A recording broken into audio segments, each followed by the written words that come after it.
To be very honest, मैं जैसे आप सबसे पूछ रही हैं, मैं भी यही सवाल का जवाब बहुतों को दे चुका हूं कि बहुत ही एक्साइटेड हूं, बहुत ही नर्वस हूं और जाहिर सी बात है कि बहुत ही हम्बल्ड और ग्रेटफुल मानता हूं इफिका के इन्होंने हमें ये मंच दिया, आज ये एक प्लेटफॉर्म दिया कि हम अपनी एक बहुत प्यारी फिल्म हिसाब बराबर आप सबके सामने लाएं। बहुत मेहनत की है पूरी टीम ने। अश्विनी सर डायरेक्टर फिल्म के, एसपी सिनेकॉप प्रोड्यूसर्स, जियो सिनेमा प्रोड्यूसर्स, मेरे साथ हैं बहुत ही उम्दा कलाकार और जो हमारे लीडिंग मैन हैं आर माधवन जी, मुझे उनके साथ काम करने का मौका मिला, उसका मैं बहुत आभारी मानता हूं। और कीर्ति मेरी बहुत अच्छी फ्रेंड है, उनके साथ मैं एक फिल्म कर चुका हूं हिंदू सरकार,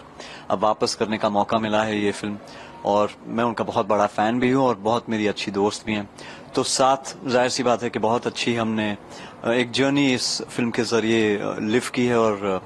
उम्मीद कर रहा हूं कि आप सभी को जो आप देखें आज वो पसंद आए। जी सर, आपने प्रोटैगनिस्ट का रोल भी प्ले किया है, अभी आप इस मूवी में according to me if I am not wrong antagonist का रोल भी प्ले कर रहे हैं, यहाँ पे करप्ट बैंकर का रोल कर रहे हैं। देखिए, किसमें ज्यादा मजा आ रहा है, नेगेटिव में या पॉजिटिव कैरेक्टर में? पॉजिटिव नेगेटिव दोनों में ही मजा आता है। मैं कोशिश कर लेता हूं कि जितना बैलेंस कर पाऊं मैं कर पाऊं। कुछ आध फिल्में होती है जैसे कि प्लेयर्स का एक स्पाइडर का कैरेक्टर था, वो एकदम डार्क और एजी और नेगेटिव कैरेक्टर था। कुछ सिचुएशनली एक ऐसे सिचुएशन में पड़ जाते हैं जैसे जॉनी गद्दार में कि वो ना करते हुए भी कुछ गलत कर जाते हैं और कुछ ऐसे किरदार होते हैं जो सोचते हैं कि जो एग्जिस्ट करते हैं हमारी समाज में और जिन्हें पैसों का भूख होता है की भूख होती है और मानते हैं कि money is power, power is everything. So Mickey Mehta का किरदार जो मैं निभा रहा हूँ वैसा सा किरदार है, एक कॉमन मैन जो माधवन जी का कैरेक्टर है, उसकी जर्नी एक सिस्टम को लेकर कि वो कैसे सिस्टम, करप्ट सिस्टम को कैसे नीचे गिराते हैं, वो है हिसाब बराबर। वो सिस्टम को चलाने वाला एक किरदार है मेरा मिक्की मेहता का, जो कि बहुत ही दिलचस्प है और बहुत ही लेयर्ड है और मेरे लिए तो पहली बार ऐसा मैंने किरदार बड़े पर्दे पे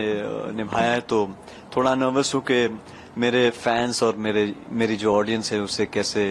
सराहेगी और उम्मीद कर रहा हूं कि आपको ये सब पसंद आए। इसी जो प्लेटफॉर्म है वो 100 years of legendary actors and singers also, जैसे कि आज मोहम्मद रफी साहब जी की 100th बर्थ एनिवर्सरी को सेलिब्रेट किया जा रहा है। तो सर शहीद रफी सर से जब बात जी की तो उन्होंने बताया कि कैसे रफी साहब ने उन्हें हमेशा सिखाया कि कभी भी अपने माइंड पर, शोल्डर्स पर ये लेकर कभी मत जाना कि रफी की फैमिली से। सर, आप इतनी प्रेस्टिजियस लेजेंडरी फैमिली, बिल्कुल आप इनफैक्ट बड़ा कोइंसिडेंस का मामला है कि पिछले साल हमने मुकेश जी की सेंटनरी ईयर सेलिब्रेट की। He was honored with the stamp, the postal stamp from the PMO's office and of course the cultural ministry of India. And this year, of course, Rafi Saab is a legend and will always remain a legend. His songs have entertained the world,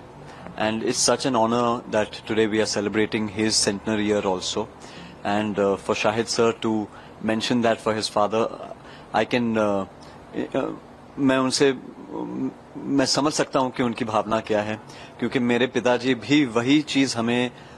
सिखाते हैं मेरे और ना ही मेरी बहन, मेरी बड़ी बहन मुझे, मेरे भाई को, बट अब मेरी बेटी, मेरी 6 साल बेटी को भी मेरी पिताजी एग्जैक्टली वही चीज सिखाते हैं और हम भी यही मानते हैं कि चाहे नाम मुकेश जी के परिवार से हम जुड़े हैं, हम्बल होना बहुत ही इम्पोर्टेंट है, बहुत ही जरूरी है और मैं उम्मीद करता हूं कि ऐसी चीज हम मेंटेन कर पाएं। जी।